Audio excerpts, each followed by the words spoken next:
Labanan mo ko sa sulat at patalasan ng isip. Matatamo mo na sugat ay siya magpapatahimik. Malalapnos yung kausap pag nalapatan ng init. Magtatapos to sa unat, wala nang makakahirit. Sadyang mahilig magtanghal pag may panauhin. Ang mga utak daw nila kayang paalugin, ngunit nakikinig sa'yo mga kagaya mo rin. Kundi inutil mong mga palamunin. Ako'y mas violente pa sa nahawaan ng rabis. Pumapas lang ala dyan, di pag nahawakan ng labis. Bolo gamit pantabas sa katangahan na labis. Partida pa, putang ina, aba wala pa yung practice. Malamang nangangamatis ka sa punto na to. Ako ba o ibang tao ang pinupunto na to? Aralin mo kasi yung sining, di yung puro bato. Kanang bato, isipin mo yung tinuturo sa'yo. Ako ay di nabaguhan sa ganyang pamamalakad. Ngayon di mapipigilan sa takda na pambabasag. Bakal din na nagpapatalim sa tulad niyang bakal. At yakupalan din ang darating sa tulad niyang kupal. Mananatiling immortal ang mga sulat at likha.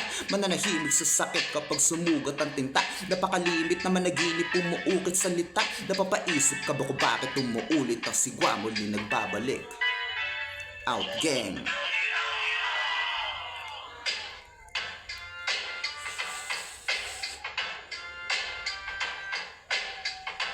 Tunog mula sa Lazy Beats, yo.